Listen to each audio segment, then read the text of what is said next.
Preview. Preview. Preview. Preview.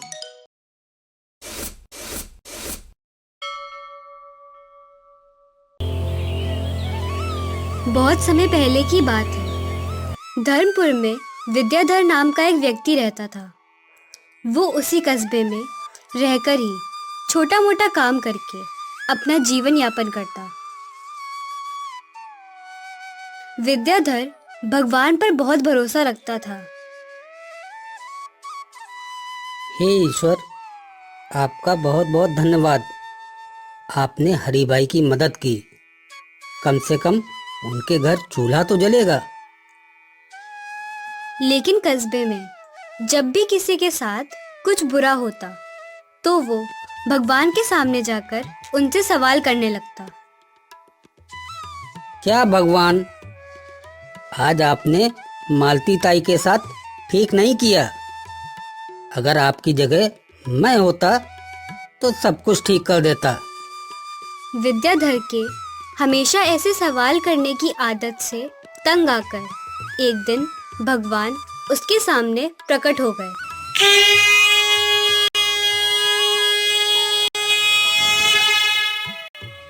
उन्हें देखकर विद्याधर आश्चर्य से भर गया। पुत्र विद्याधर, तुम हमेशा किसी का बुरा होने पर मेरे पास आकर सवाल करने लगते हो। तुम ये सोचते हो कि अगर तुम मेरी जगह होते तो सब कुछ सही होता। प्रभु क्षमा, लेकिन मैं मानता हूँ कि कभी कभी आप भी नाइंसाफी करते हो। जैसा तुम सोचते हो ये सब उतना आसान नहीं है। मुझे हर किसी के लिए सही व्यवस्था करनी पड़ती है। प्रभु, अब आपके लिए क्या संभव है।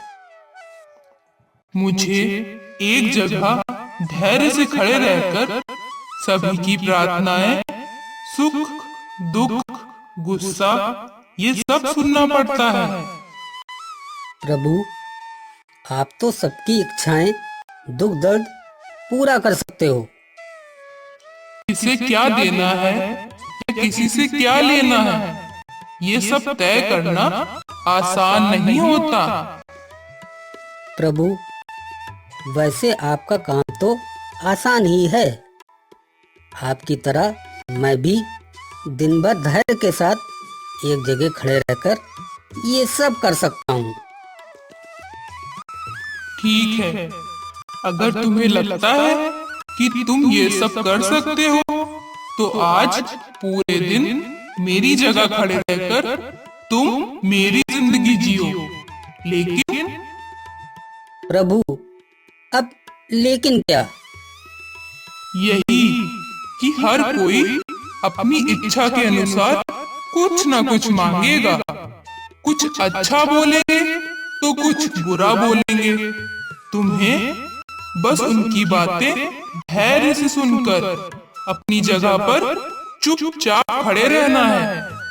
अपनी तरफ से कुछ नहीं करना है। विद्याधर मान गया और एक दिन के लिए वो भगवान की जगह पर खड़ा हो गया। थोड़ी देर बाद उस कस्बे का एक धनी व्यक्ति मंदिर में आया। प्रभु, मैं अपना कारोबार दूसरे शहर में करने जा रहा हूँ। आप मुझ पर अपना आशीर्वाद बनाए रखना। जब वो धनीराम भगवान के पैर छूने के लिए झुका, तभी उसकी नोटों की एक गड्डी गिर गई। उसने उस पर ध्यान नहीं दिया और चला गया। मुझे इसे बताना चाहिए कि इसके रुपए गिर गए हैं। नहीं नहीं, प्रभु ने कुछ ना करने को कहा है। तभी एक गरीब व्यक्ति दीनू मंदिर में आता है। प्रभु, गरीबी के कारण मेरे परिवार को 2 वक्त की रोटी भी मुश्किल से मिलती है। ऐसे में मेरी बेटी भी बीमार हो गई है। उसके इलाज के लिए मेरे पास पैसे भी नहीं हैं। प्रभु, मेरी मदद करिए। ये कहकर जब दीनू भगवान के चरण छूने लगा तो उसकी नजर उस नोटों की गड्डी पर पड़ी। उसने भगवान का आशीर्वाद समझकर उन्हें रख लिया। मुझे प्रभु ने मना किया है, वरना इसे रोक लेता। थोड़ी देर बाद एक व्यापारी गोविंद पटवा आता है। प्रभु, व्यापार की वजह से मैं 1 महीने के लिए विदेश जा रहा हूँ। मेरी गैर हाजिरी में आप मेरे परिवार का ध्यान रखना और मेरी हवाई यात्रा को भी सुरक्षित बनाना। तभी धनीराम पुलिस को लेकर मंदिर में आता है। इंस्पेक्टर साहब, यही व्यक्ति मेरे बाद मंदिर में आया है, इससे पूछताछ करिए। क्यों भाई, तुमने इसके नोटों की गड्डी ली है? नहीं इंस्पेक्टर, इन्हें जरूर कोई गलत फहमी हुई है। मेरी तो 2 घंटे में फ्लाइट है। नहीं साहब, इसकी बातों पर भरोसा मत करिए, ये झूठ बोल रहा है। आपको इनकी शिकायत पर हमारे साथ पुलिस स्टेशन चलना पड़ेगा। लेकिन मेरी फ्लाइट छूट जाएगी।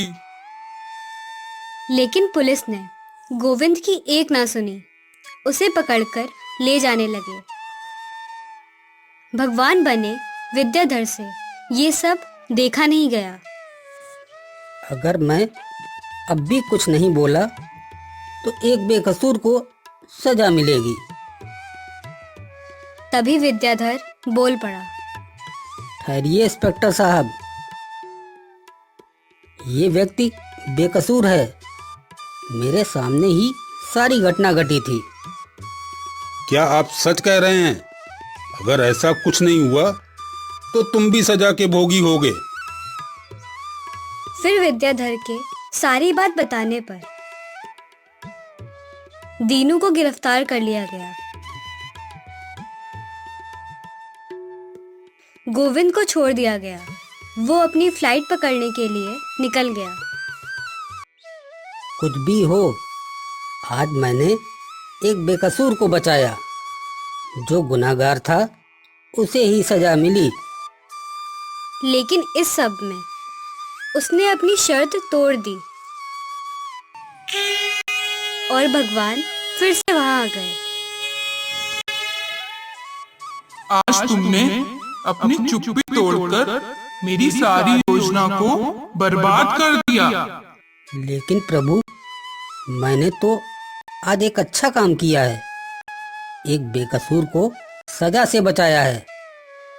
तुम्हें नहीं पता है कि धनीराम ने गलत कामों से बहुत धन कमाया है। लेकिन दीनू ने भी तो चोरी की थी। यदि धनीराम के थोड़े से धन से उस गरीब की मदद हो जाती तो धनीराम के भी पाप कम हो जाते। लेकिन भगवान, वो निर्दोष गोविंद तो सजा से बच गया। तुमने गोविंद को यात्रा पर भेजकर दूसरी गलती की। वो तो निर्दोष था। उसका हवाई जहाज दुर्घटनाग्रस्त होने वाला है, जिसमें वो भी जीवित नहीं बचेगा। भगवान, उसे बचा लीजिए। अगर पुलिस उसे ले जाती तो वो यात्रा में नहीं जा पाता और उसकी जान बच जाती। इन सब का तो दोषी मैं ही हूँ। इतना ही नहीं, वो गरीब दीनू भी उन पैसों से अपनी बेटी का इलाज करा लेता। हे भगवान, आप किसी और तरह से उसकी मदद करिए। लेकिन अब वो जेल में बंद है, जिसकी वजह से उसकी बेटी का इलाज ना होने पर वो भी दुनिया से चल बसेगी। भगवान, आप जो भी करते हैं उससे किसी न किसी का भला ही होता है, मुझे क्षमा कर दीजिए। विद्याधर मन ही मन बहुत दुखी हुआ और भगवान से माफी मांगकर वहां से चला गया। हमें कभी ईश्वर के किए पर शक नहीं करना चाहिए। वो जो भी करता है उसके पीछे कुछ ना कुछ वजह जरूर होती है।